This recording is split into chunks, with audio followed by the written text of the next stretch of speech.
Admiral William Carter stood in the big round room of the Galactic Council.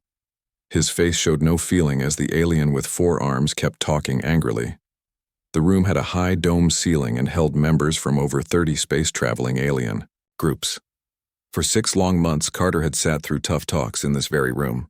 Behind him sat his small team. Lisa Freeman, who handled talking with aliens, Kevin Powell, who knew about fighting in space, and Stephanie Miller, who understood alien customs. "The humans keep refusing to agree on who owns the Orion border," said Ambassador Jaital from the Zalarian group. His 4 arms waved around wildly as he spoke.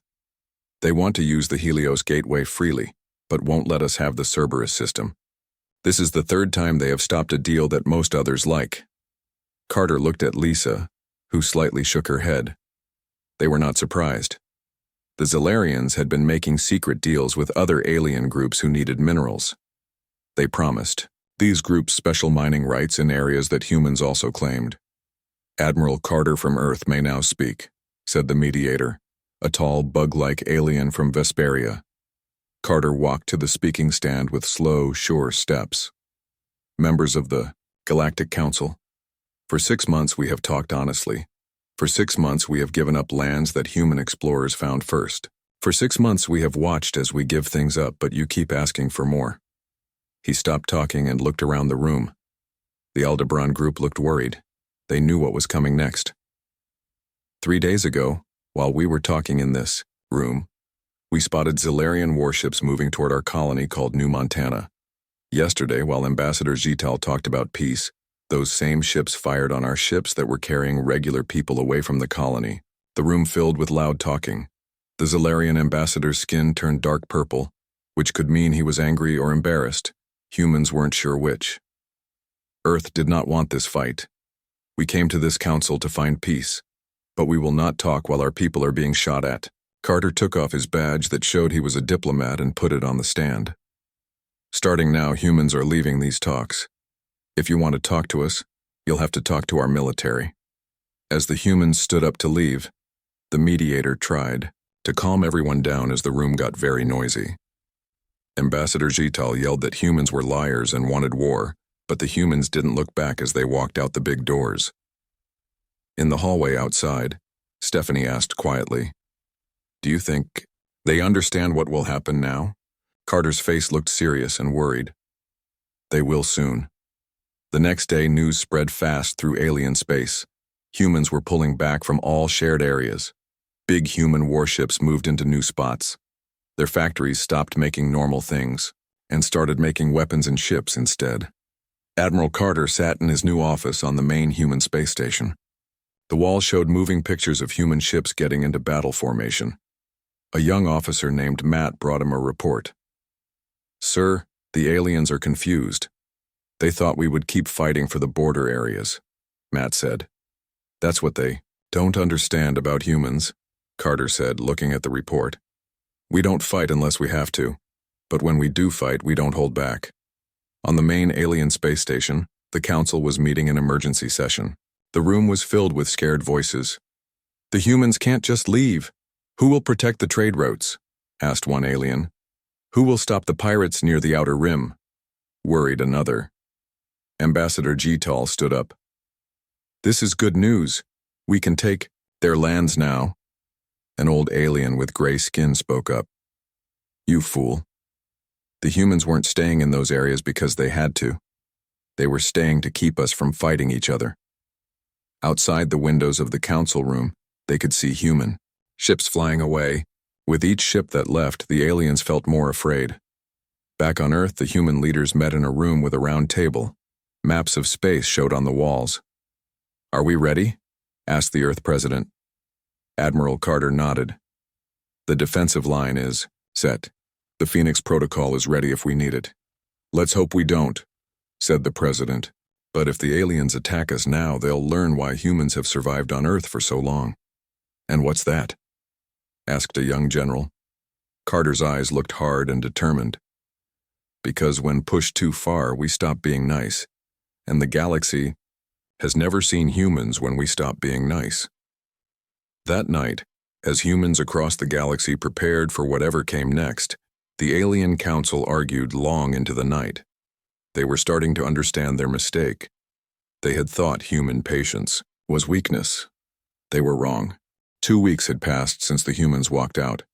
In the council's emergency room, High Mediator Vexra walked back and forth, clearly worried. The big screen in the middle of the room showed that humans were leaving all the areas that different alien groups had fought over. Are they really just leaving? Asked Counselor Dravak, a big alien from the Taurian expanse. He leaned forward, looking confused. Not exactly, said General Eric Nelson, the only human who had stayed behind to pass messages. We are moving our regular people and workers out of the disputed areas. We are building a strong defense line around the space that everyone agrees belongs to humans. The Zilarian group looked happy about this news. Ambassador Jital could not hide her joy. The humans are running away. They know we are stronger. Nelson stopped her. This is not running away, Ambassador. This is gathering our strength. Admiral Carter asked me to show you this. He pressed a button and the big screen changed. It now showed something that shocked the aliens. Hundreds of human warships that no one knew existed were moving into fighting positions. Giant space stations with big guns were powering up around main human worlds.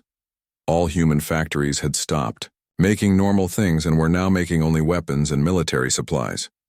According to your own council rules, disputed areas cannot be claimed while they are being argued over, Nelson explained.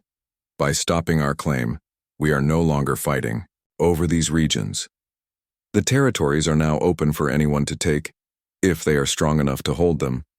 The room became very quiet as everyone realized what this meant. Jital's happy look faded. But the Zilarians already claimed.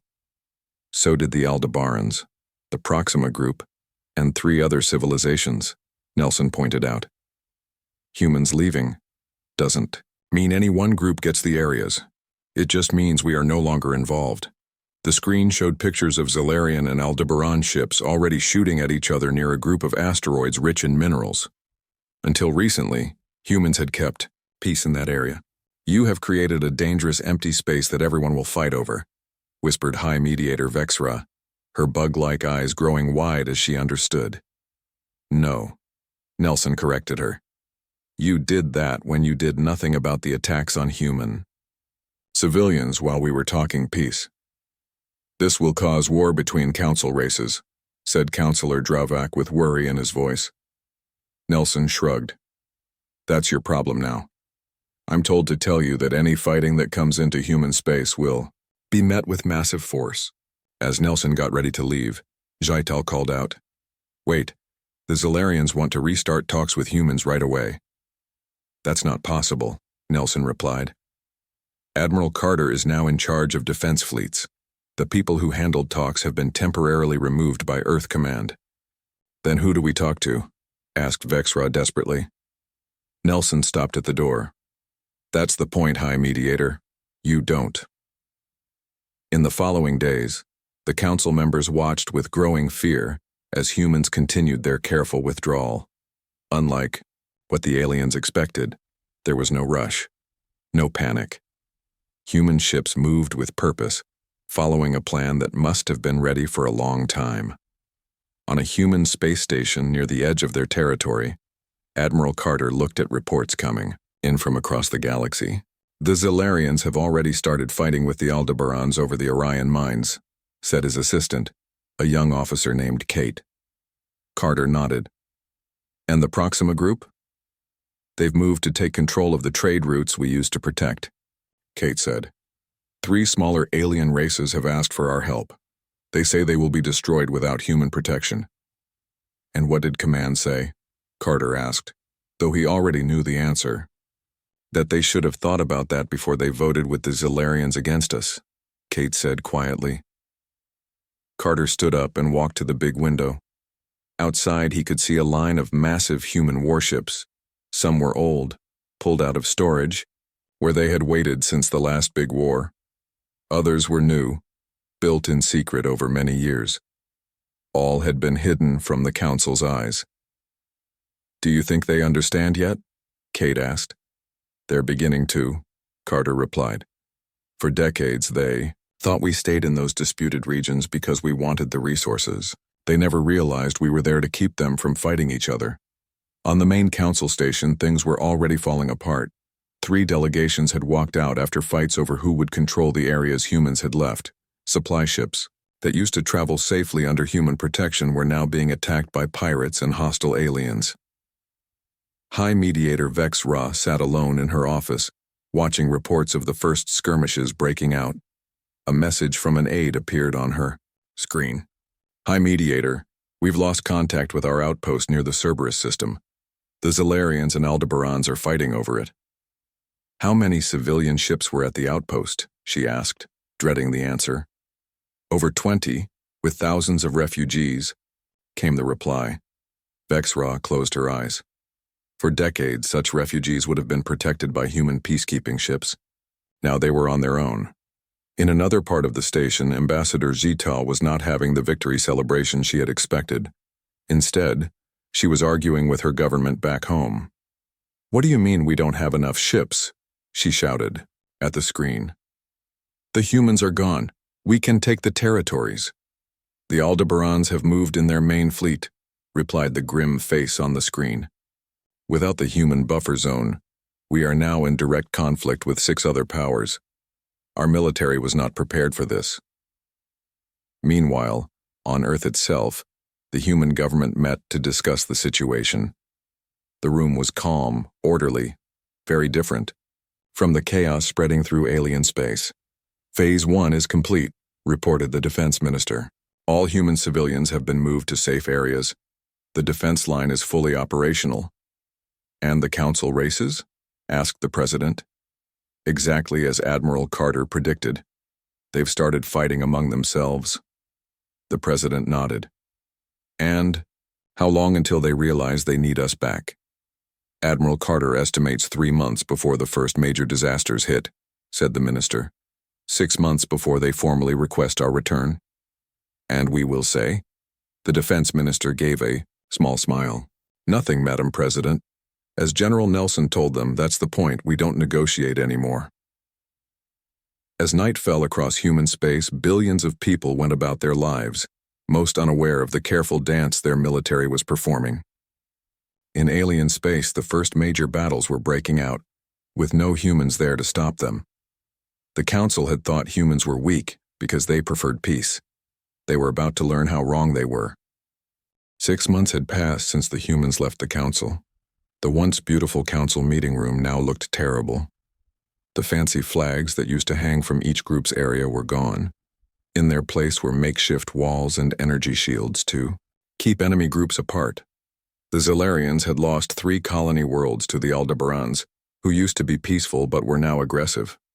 The Proxima group, once small and weak, had taken important trade routes that human ships used to protect. High Mediator Vexra looked very tired as she called for the emergency meeting to start. The Council recognizes Supreme Commander Olivia, ward of the Human Observer mission. The human who walked to the middle of the room was not the expected messenger, but a tough-looking military officer in a formal uniform with many battle medals. This was the first time a high-ranking human had spoken to the Council since Admiral Carter left. Respected representatives, Ward began, though her voice was cold. I am not here to rejoin your talks, but to give you an official message. She turned on the big screen, showing a map of the galaxy with current borders. The once disputed areas glowed red, showing active war zones. Over 20 systems that used to be stable were now in the middle of wars. For hundreds of years, humans served as the buffer between your competing interests, Ward continued. Our colonies in disputed areas prevented you from directly fighting each other. Our trade ships made sure resources went fairly to all areas. Our diplomats helped solve your arguments. Another screen lit up, showing the sad results. Refugee ships crowding around former human stations, planets being stripped of resources, without care for the environment, and millions of non-human civilians forced to flee their homes because of the spreading wars. You thought removing humans would make your land grabs easier. Instead, you've learned what we've known all along. The Council's peace was always kept by human presence, human sacrifice, and human restraint. Ambassador Zital, now missing one of her 4 arms from a recent attack, spoke up. Supreme Commander, the Zolarians formally admit our mistake. We request immediate human help to restore order in the Orion sector. Similar pleas came from other groups, but Ward raised her hand for silence. The Human Alliance has spent the past 6 months strengthening our defenses and building our military. We no longer have the resources or desire to sacrifice human lives for your border fights. Then why come here at all? Demanded Councillor Dravak, whose people now faced food shortages after the breakdown of human-managed supply lines. To deliver this warning, Ward replied coldly. Our intelligence shows that several council races plan to form a group to attack human space, thinking our withdrawal means we are weak. She let that accusation hang in the air. I am here to tell you that the defense line around human space is now complete. Any attack against human territory will trigger the Phoenix Protocol. What is this Phoenix Protocol? Asked Vexra nervously. Ward's face showed no emotion. Something you should hope you never find out, High Mediator. Good day. As Ward left, the room erupted into panic. The Council's power was falling apart, and the one force that could restore order had just made it clear they would not help. In the hallway outside, Ward's helper, Lieutenant Daniel Rush, finally spoke. Do you think they will listen to the warning? Some will, Ward replied. The smart ones. The others. She looked back at the meeting room doors. Well, that's why the Phoenix Protocol exists. On the way back to her ship, Ward walked past long lines of alien refugees. They had come to the station hoping for human help. Many held signs in human languages. We stood with Earth and humans, please help us. Ward's face softened slightly at the sight of children among the refugees, but she kept walking. Back in human space, things were very different.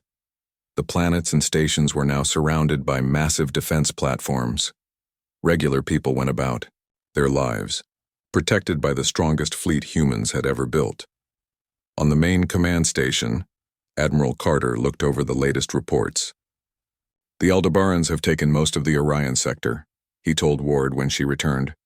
As expected, she replied. And the Zolarians? Their government has collapsed. Civil war in 3 of their core systems. Carter looked at the big map showing all the conflicts spreading across what used to be peaceful space. Did they listen to your warning? Hard to say, Ward answered. I made it clear that the Phoenix Protocol is ready, but I'm not sure they understand what that means. Let's hope they never have to find out, Carter said quietly. Later that day, they received an urgent message. A coalition of 5 alien races had formed a military alliance. They called themselves the Galactic Coalition Force and demanded that humans return to their role as peacekeepers. They're asking us to save them from the problem they created, Carter said with a sad laugh. No, Ward corrected him. They're demanding we save them. There's a difference. And our answer? Asked a junior officer.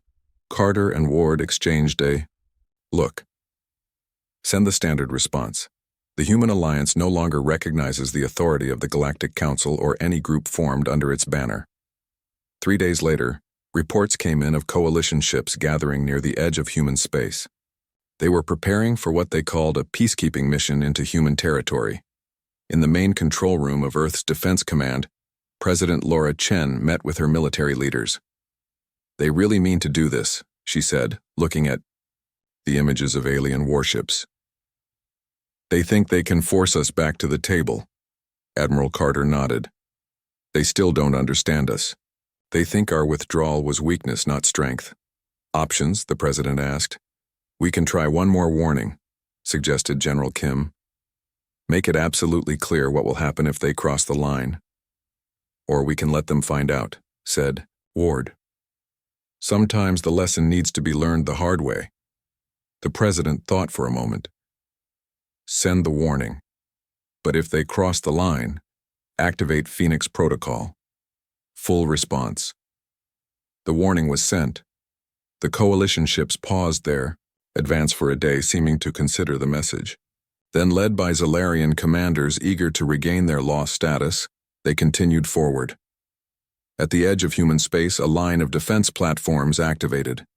Behind them, a fleet of human ships moved into position, At their head was Admiral Carter's flagship. "Coalition ships have crossed the boundary," reported the sensor officer. "They're ignoring all communications." Carter looked at Ward, who nodded grimly.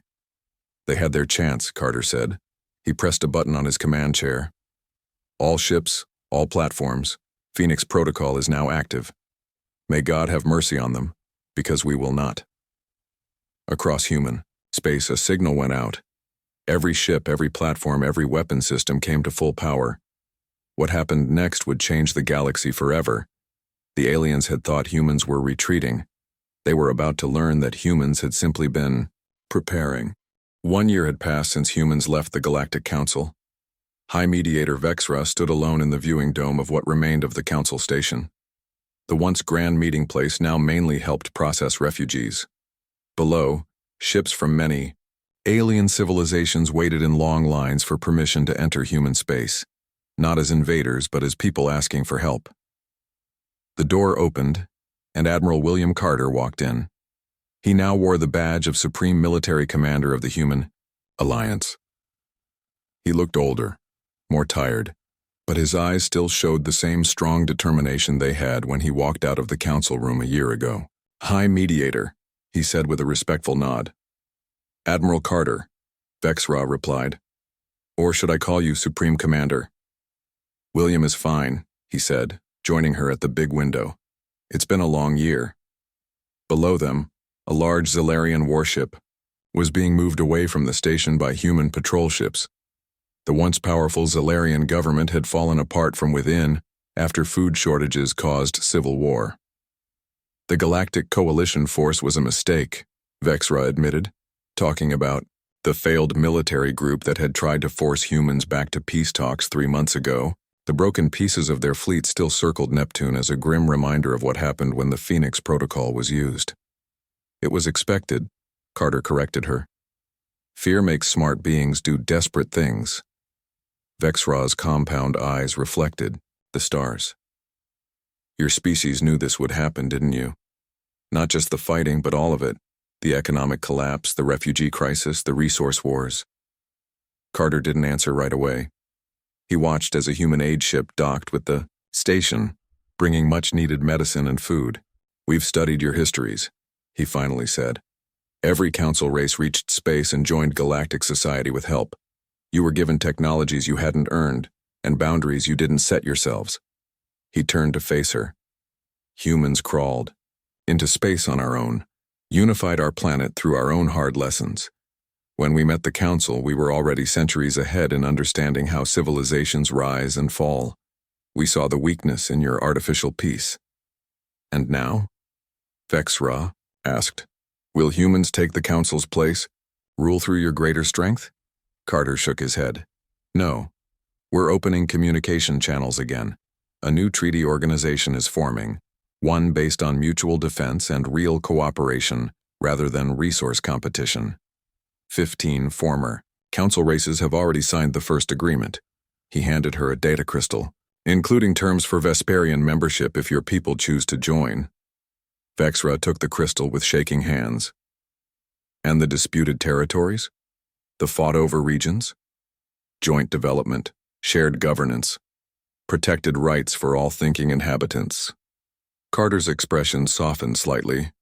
"The terms we originally proposed before the Council decided our patience was weakness."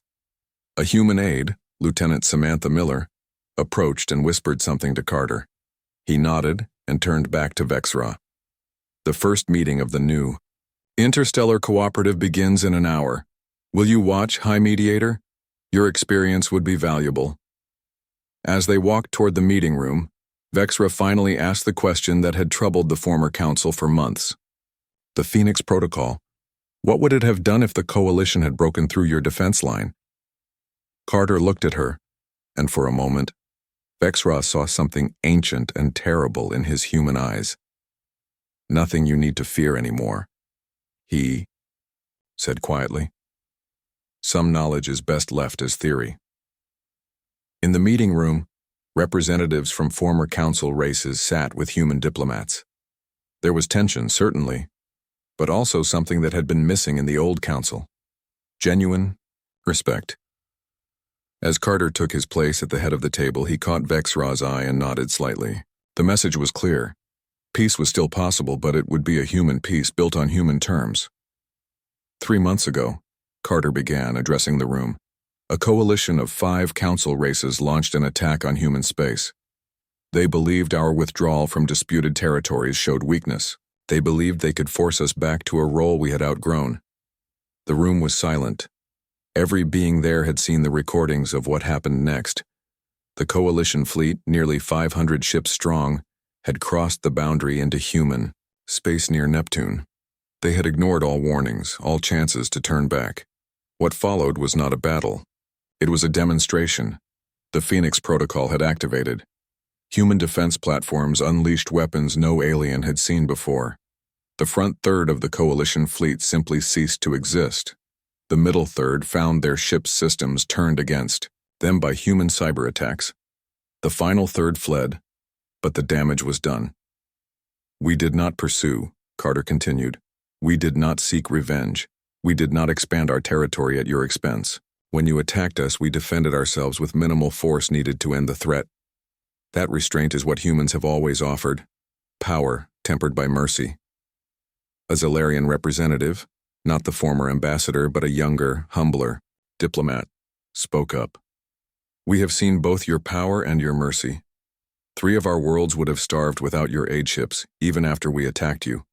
Why help us at all? Carter smiled slightly. Because that's what humans do. We fight when we must, but we help when we can. The peace we offer isn't based on fear or power alone, but on mutual benefit. He activated a holographic display showing a new map of the galaxy. Instead of sharp borders between territories, there were gradual color shifts showing overlapping jurisdictions, shared developments, and protected neutral zones. This is our proposal for the Interstellar Cooperative, Carter explained. Not an empire, not a council of competing interests, but a true community of worlds. Each member maintains independence while participating in mutual defense and development. The representatives studied the map, some with hope, others with lingering suspicion. And if we refuse, asked an Aldebaran diplomat, then you remain outside the cooperative, Carter said simply. Trade with us will be limited but fair. We will not interfere in your internal affairs. But know this. The days of forcing humans to play peacekeeper while you prepare for war behind our backs are over. Vexraw watched as, one by one, the representatives signaled their agreement to the terms. Some did so eagerly, others reluctantly, but all did so with clear understanding that the galaxy had changed forever. Later, as ships departed carrying the news across the stars, Vexraw found Carter alone on the observation deck again. They still fear you, she said. Good, he replied. Fear can be the beginning of wisdom. And the Phoenix Protocol? Will you ever tell us what it truly was? Carter looked out at the stars. Perhaps someday, when trust has been earned. As Vexraw left, she realized the truth about humans that the Council had never understood. They weren't weak because they preferred peace. They weren't dangerous because they were good at war. They were powerful because they understood when to use each. The lesson had been learned. The Council had faced their regret, and humanity would never again be underestimated. End.